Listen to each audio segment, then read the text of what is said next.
Welcome to the Wealth Matters podcast, where investors come together to better understand how to build passive cash flow and create generational wealth without all the confusing mumbo-jumbo. Here's your host and co-author of Amazon #1 bestseller, Alpesh Pamar. Welcome to Wealth Matters podcast, and today we are going to have not one, but two guests. A team of husband and wife, and I have not interviewed anyone like that. So this would be an interesting episode. And here I'm introducing Eric and Tiffany Vogel. They began investing in real estate in 2018, so just recently. And after that, of course, the market has went up, entire like real estate industry as well as stock market. And they have owned several homes together as business partners before they were married. Wow. And they still got married, so that's interesting. Yeah.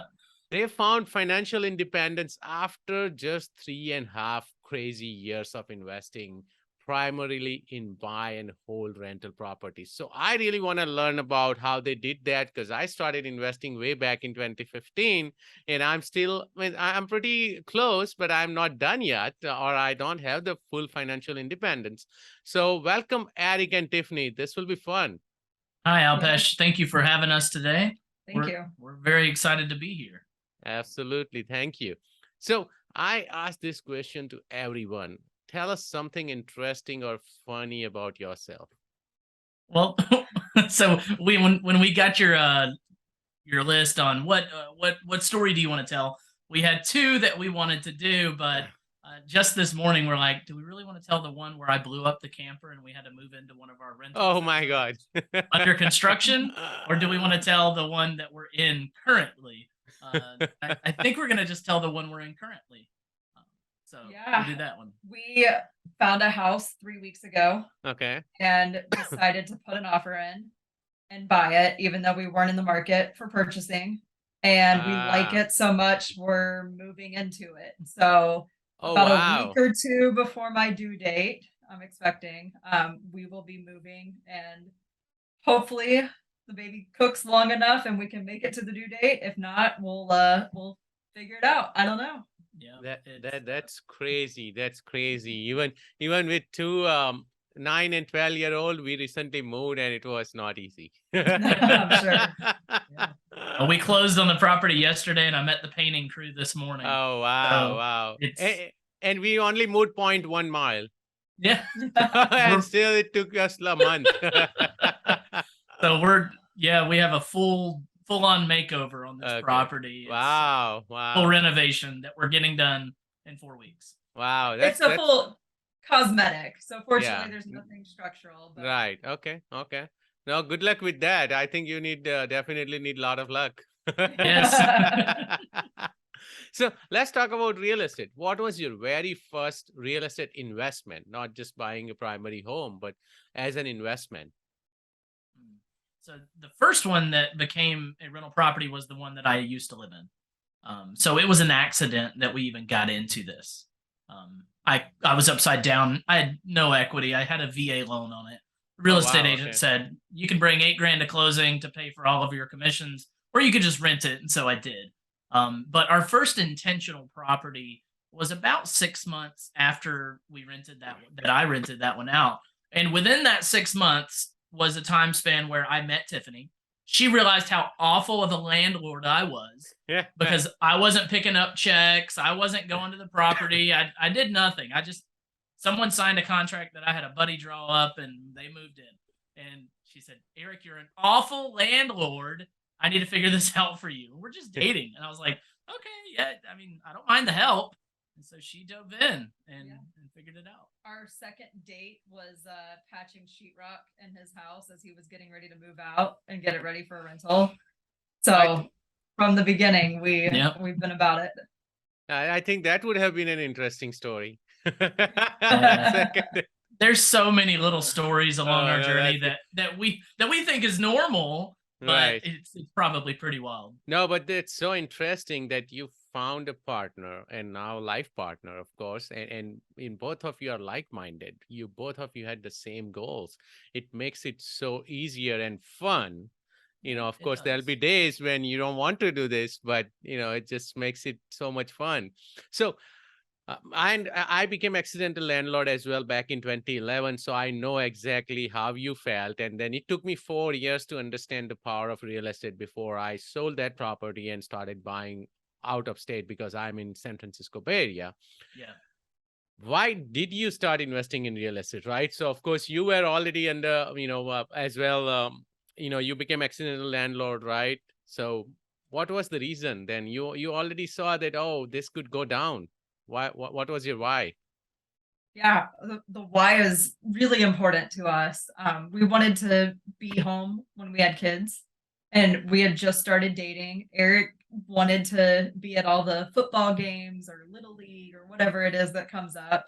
And I guess I thought I wanted to be a stay-at-home mom. I learned very quickly that is not in the cards for me. But I like the flexibility of being able to choose when I work and when I'm playing the mom role. So it was really all about family. Even though we had just started dating, we knew pretty quickly that it was going to be serious, and we knew we wanted to have that time freedom to travel and spend time with our family.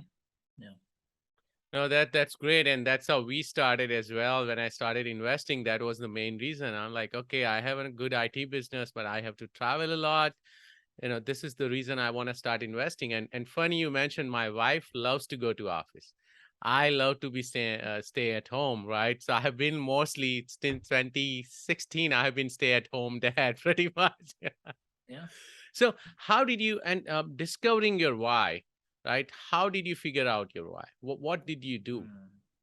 Well, it was a lot of introspection. It was, what can real estate provide for us? Like what is it going to do? So it's going to give us time and financial freedom. All right. So if we pursue this and we're successful, we're going to have time and financial freedom. All right. So that was the outcome, right? And then we're like, well, do we really want to get there? Why do we want to get there? And it was a lot of conversations of us talking and saying, okay, if we had a blank calendar and a bank account that could support whatever we would do, these are the things that we would do. And we sat down and wrote out a top 10 list of things that just brought us the most joy and happiness in life. And we did it independently away from each other. And we both listed out things that at the time were things that we thought really brought us joy and brought us happiness. And then we compared them and said, okay, let's try to consolidate these and look at it like a couple's top 10, and then shoot and then put this on the wall. These are the top 10 things that we are striving for. And along with that is, time with future family, flexibility to travel. There were a lot of things in that top 10 list, and that was ultimately the why we want to get there. So, no, that's really interesting. So looks like what you came up with was a roadmap, if I understand correctly. Yeah. So after we built the top 10 list, after we built that top 10 list, then we started to figure out, okay, how do we get there? Okay. In order to get to these destinations, we have to know what stops we have to make along the way. Right. And along the way were, benchmarks of, we need this much passive income per property per door. We need this type of cash on cash return because we don't have that much money to invest. So we got to be very strategic about where we're buying. And then the closer we got to each benchmark, we knew we needed to ramp up a little more. And so we started to kind of change gears. We would still buy single family rentals, but then we changed gears to maximize the return in some of those homes. And we started renting some of our homes out by the bedroom. And we rent some of those properties by the room. We don't do them all like that. We don't put all of our eggs in one basket. Yeah, but, no, makes sense. but we do have several properties like that, and they are, they're fantastic investment properties because they provide a maximum return, but also more money, more problems. They are higher touch. They are higher touch, but it was able to really catapult us into achieving those benchmark moments along our roadmap. And that's what we call it, as our roadmap. Where you are to where you want to go. No, that's really interesting. You mentioned, right? Because all of us start with single family, and then we quickly realize that this is not how we'll be able to get to our final destination, right? And then we have to pivot. I pivoted into apartment building to now mobile home parks and senior housing and even self-storage buildings, right? And you figured out another way, and that to by renting by bedroom. That's very interesting. I have another friend who does it by right by the colleges here, right? The universities. So it just works out really well. Of course, as you said, it's a lot more work, but right now in this market, when we look at most of the single families, the cash on cash doesn't even make sense, does not come close. And most of the time, if you are in the locations like Bay Area or Colorado, West Coast, you have negative cash flow, right? You are putting money in. So you have to figure out another way. And I'm glad that you found that. But how did you stumble upon that, that I should rent my bedroom? What was it, someone's idea, or you read about it, or you just, what was it? Yeah, we went on a cruise that was hosted by Bill Cook and a couple other investor teachers out there. And we heard from a friend that he was doing it and decided to give it a shot. But we knew we had to do something because we wanted for me to not go back to work after our son was born. And that cruise was kind of our baby moon of like last hurrah before we got pregnant. So we knew we had, I think it was 10 months from the time the cruise happened to That's right. so when our son was born. So it's like, okay, we've got 10 months. We've got to figure out how to get the cash flow up. So what strategies work? Let's try it. We had a property during COVID that broke even. So we were happy that we didn't lose money on it. Right. We decided, let's try renting it by the room. Right. And it worked well. So we've done it now on a total of 4 homes. Nice. And it's great cash flow. It is a little bit more work, but compared to working a 40-hour-a-week job, Yes. not nearly as bad. It's nothing, and you're working for yourself. It's your own business.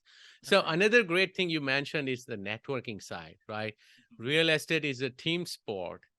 And I used to go to these cruises as well as a lot of conferences, and that's how I met a lot of my operating partners, right? Where, if I'm investing in multifamily to senior housing. So I'm glad that you mentioned that you went on a cruise, and when you heard something, you tried to implement.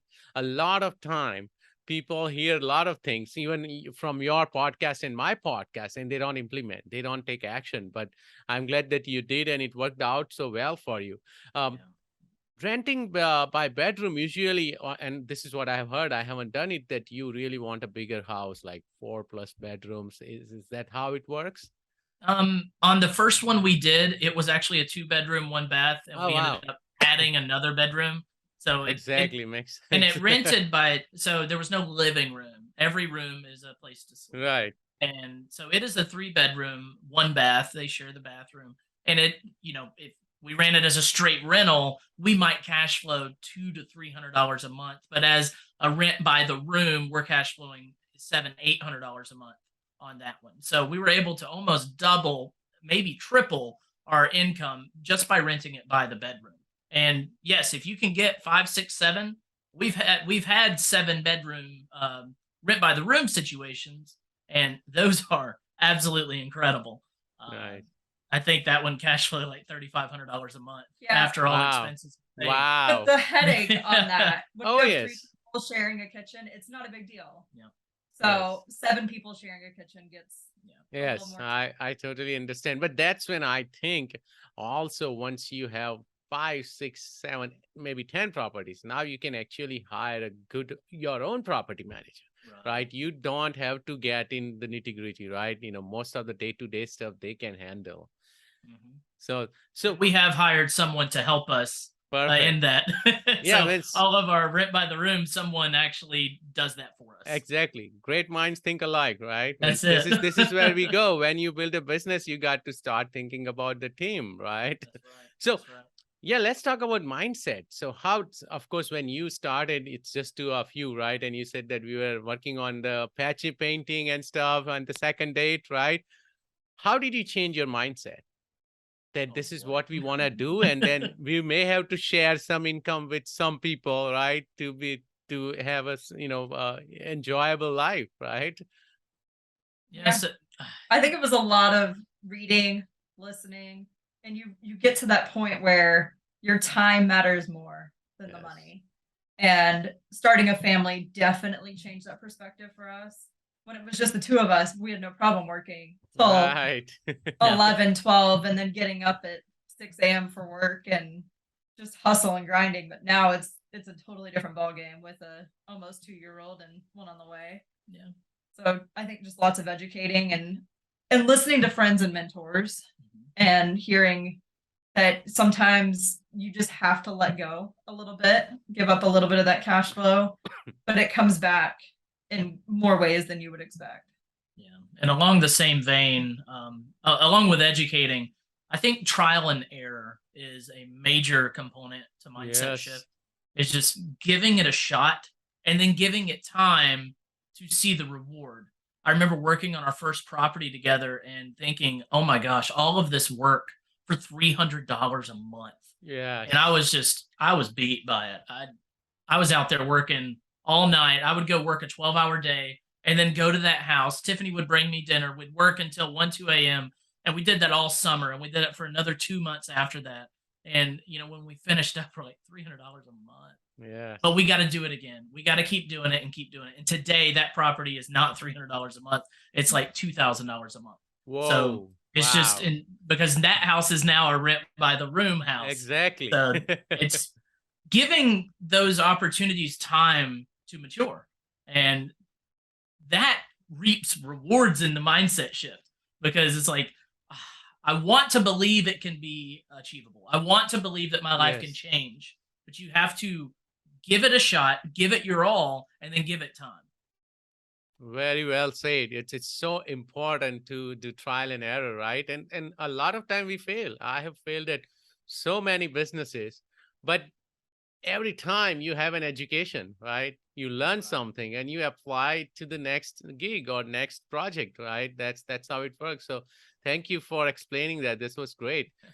And let's talk about lifestyle. So once you had you found the why, you had the roadmap, you figured out, changed your mindset.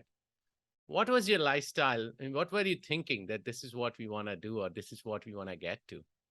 Yeah, we burned the ships, as they say. There was no going back.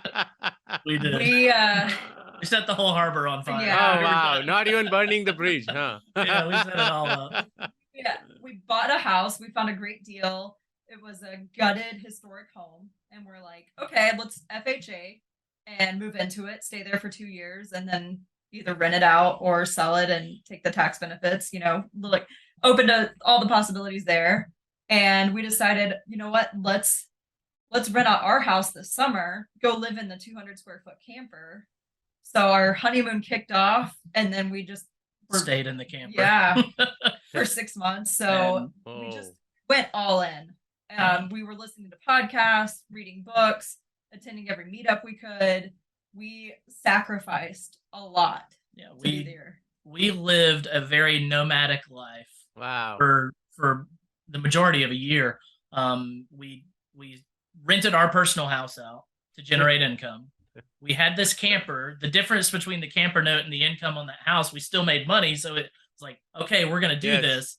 We got rid of everything that took time away from us. That's, Spotify, Pandora, Netflix, Hulu. We got rid of everything. Whoa. Anytime we got into a vehicle, it was a podcast or an audiobook. There was no exceptions. Right. When we were at the camper in the evenings and we weren't working on something together, we're reading. It was just a rule. If you're not obtaining information, you're not doing it. And so that's what we did. We literally burned the ships and did that. I left my job at that point to go do this full wow. time. So as soon as we went out for that honeymoon, I left my job, and it was, okay, I'm going to work on these properties, and I'm going to look at properties, and I'm going to go into different meetups and networking. So all of our time was either educating, doing a deal, finding a deal, or educating or networking, whichever one I said first. Wow. That's crazy. So just between you and I, Eric, how did you convince Tiffany to move into a camper? Because On one of our I podcasts, can't do any of that. on one of our podcasts, we talk about how to get your spouse on board, and one of them is to speak into a way that they can share in the reward, and to also speak to them in a way that they communicate. Tiffany doesn't communicate empathetically or by emotion. She communicates by a spreadsheet. So when I could put it on paper and say, okay, the camper note is X, the mortgage is this, the cash flow will be this. By going to the camper, we can postpone mortgage payments by letting the tenant pay it, and we're going to generate this kind of cash flow by moving into this. She saw it on paper and was like, let's go. And then the house we were living in rented a lot faster than we thought it would. And so we were scrambling to get out of there and throwing stuff in the truck and just getting into the camper. Yeah, my wife is very emotional and emphatic, right? So I pushed her to move to Texas. I'm like, we won't pay any state tax. Yeah. California is killing us. She would not do that. She's like, we have been here for 15 years. We can't move anywhere. Well, Alpesh, I'll let you know, I have an RV for sale. It's a motor home. It's much bigger than a 200 square foot little bumper pool. Oh, okay. Very, very nice. Tell your wife I'll let y'all take it on a test drive. Yeah, I'll have to do that. So let's talk about when you, because I know Tiffany said that she didn't want to work, and what was going through your mind when you decided to just leave your job? And did you have enough money and income to live off of without job? It was crazy. We went on maternity leave, and right as I was getting ready to lose that maternity paycheck, I reran the numbers and we had hit it the last paycheck week. So that we didn't have as much reserves as I would have liked, but the cash flow was there. And I did wind up going back part-time because I enjoyed my job a lot, and I worked from home. So it was great, but it got to where I had to be in meetings that I didn't want to be a part of and didn't need to be a part of. So I think it was probably 3 or 4 months after going back part-time, I just decided I don't have to do this. So we just went all in on continuing our investments, growing our family, and decided to write a book and do some other things to help educate other people. So that was a big turning point, but we had the cash flow number, but the reserves were not exactly where I would have liked to have been. And then there was just once you leave your job, everyone does a job for a reason, right? They either enjoy it or they like the money, right? And so if you're doing it just for the money, when you leave that job, sure, you're going to find something else to do. Right. But everyone needs something to keep their time. Idle hands are the devil's work. And I firmly believe that. And you should never sit idly by. And, never. I've been out of my job for 3.5 years now. And I can get bored really easily. Yes. And so Tiffany and I was like, you want to write a book? I was like, yeah, let's write a book and start a podcast and launch a course. Let's do all of this and have a second baby. Wow. And renovate the house. Sorry. And just move into a new house just right there at the very end. Yes. No, but this is what entrepreneurs are, right? Every time I feel like, I'm getting bored, I come up with something. And I'm mentioning this on the podcast first time that I'm working on a portal right now where we'll provide recommendation or alerts on alternative investments like wine and whiskey, collectibles, startups, cryptos, all those. So I'm like, okay, I do have some 2-3 hours a week. I should do something else. So, every time as an entrepreneur, you're always thinking, what can I do to help others as well? Of course, you and I all want to make money, but we also want to give back, right? So that is always the goal. So let me ask you the numbers though, because I'm just trying to figure that out. That when you left the job, what was your monthly income and where are you right now? I think we were around 8 when you left. 8,000 a month passive when you left, and we've slowly increased that number up. But we're still achieving for that next level. I think once we hit the 10, we were like, okay, we've reached that level of financial independence. When you hit 10, and now it's okay, we want to get to 17, and that gap between 10 and 17 is going to just, I don't know, it's going to allow us opportunities to reach more people, because we'll be able to travel more. We'll be able to experience different things with our future children and our children now, but in the future with our children. Getting to that 17 is basically taking our lifestyle from, okay, we experience a lot within our state, within our region, but when we're at 17, I feel like we can experience a lot in the world. We can be worldly people, and I don't want to just be a Georgia educated person. I want to be a worldly educated person, and I think that gap would fill that. Oh, that's awesome. So let's talk about goals. What kind of goals did you set for yourself? Yeah, the big goal was we knew we wanted a kid. I was getting closer to 30, so it's like, okay, we need to start thinking about this. So we had our timeline set out of we want to be financially free by this certain time, and we just kind of broke it down from there into how many houses do we need on our average cash flow that we were getting, and then from there it's like, okay, we need to buy this many houses this quarter, this many houses this month, and then just worked hard to find it. So really just taking that big why that we had and breaking it down into monthly goals. And then from there it was daily action. Yeah, even then, yeah, we backed it up even further into bite-sized chunks of we got to run numbers on 5 deals every day. You know, we got to get better at that so that we could say yes and close immediately when an offer comes in or when a deal comes up. That's awesome. So now let's talk about your book. What is it about?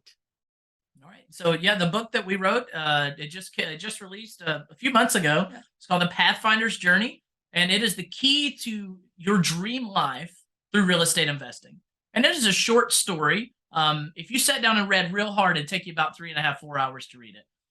But it's a short story about how a young couple move into a new city, and their neighbor interrupts their life in the biggest way possible by showing them the benefits of real estate investing. He then becomes their mentor and teaches them all the different things they need to know to be successful. And you just follow their journey through the whole level of their whole life changes. They make sacrifices. They start investing. They fail forward.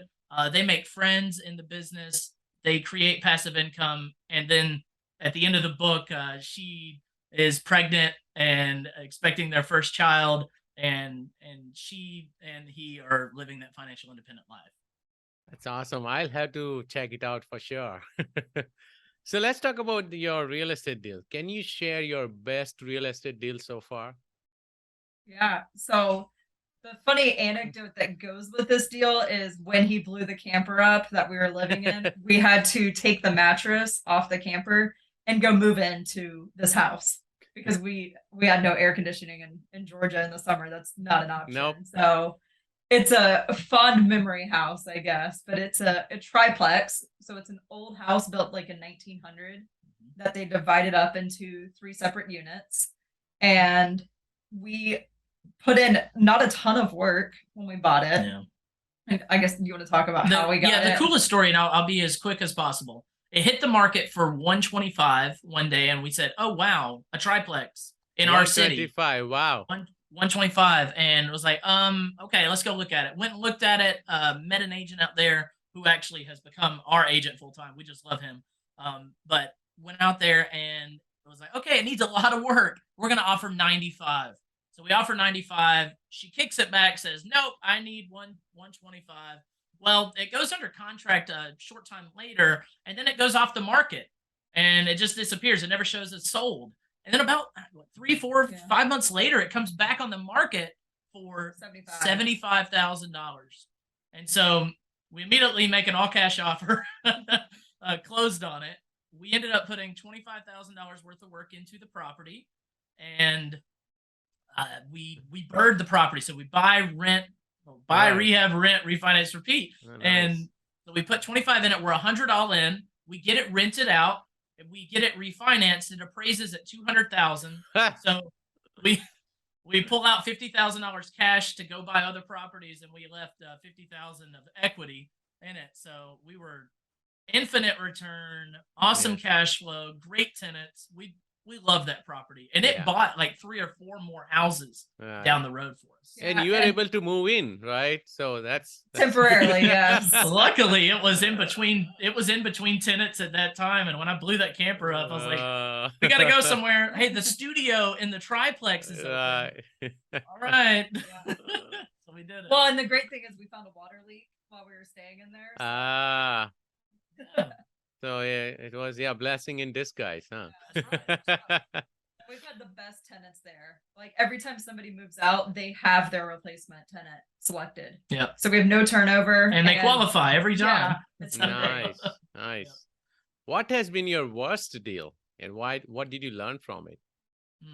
It's probably the house that we bought, and when it was finally ready for rent and it got rented, we rented it in February of 2020, and we all know what happened in March of 2020. Right. So February of 2020 was great. We Yes. bought a pretty decent house in a not so great neighborhood, and we thought, this area is gonna be coming up because they're starting to work on these other houses. Well, COVID stopped all that, and what else stopped was all the income from that tenant. So the first year of this whole house has just been, it was a nightmare. Yeah, it was chasing her to make payments. She was working in healthcare and kept getting COVID. And it was a tough situation because we wanted to help her out. She could only get so much rental assistance. So she moved out at the end of her lease term, and we negotiated a reduced rent. So she was able to make lower payments, but it covered the mortgage. So we were happy in that regard. And once she moved out, which we were thankful, she moved out with no real damage to the house. Then we decided, well, this rent by the room's working up the street. Let's try it here. So now it's cash flowing fantastically. So just being able to pivot and try different strategies has really helped. That was the learning lesson there, was just because it's not working and it was a bad situation, it doesn't mean that you just got to get rid of it. Right.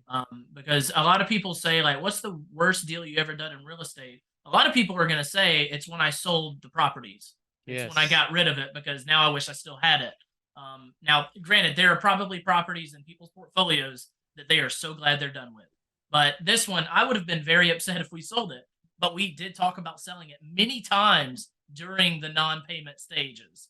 And then we said, okay, it's not working like this. We have to repurpose. And so that was a big learning tool there. Oh, that's awesome. Thank you so much for sharing all your golden nuggets. Let's take a quick break, and after the break, we'll go to the same questions I ask every guest. You're listening to the Wealth Matters Podcast. The Wealth Matters Podcast. For more info about what we do, check us out at wealthmatters.com. It's wealth, WEALTH, matters, MATRS.com. Welcome back to Wealth Matters Podcast. I highly recommend, if anyone is getting started in real estate, listen to this episode again. Eric and Tiffany shared lots of information here. And of course, if you get chance, buy their book, make sure to read it. It's going to take 3-4 hours as per Eric. And I believe him. Oh, yes. I'm a slow reader. I promise. So Eric and Tiffany, are you ready for 5 round? Let's do it. Okay. Would you be changing any business or investment strategy because of inflation or recession? And I know one of them is here to stay. No, we plan to continue buying, but focusing on the fundamentals. If it cash flows, cool, we'll buy it. But if there's not a good deal, we'll just keep moving on. We're not going to try to buy something just to buy something. Yeah. Don't force. Right. Don't force it.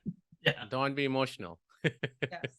Favorite real estate or finance or business book? My first book was Buying Wealth or Building Wealth One House at a Time by John Schaub. And it was great just teaching you it takes one small step in buying a house and you can reach financial freedom over time. Yeah. And mine was Rhinoceros Success by Scott Alexander. Think like a rhino, charge after your goals, don't let anything get in your way. So I have not read that one. I'll have to check it out. Any tool or rhino.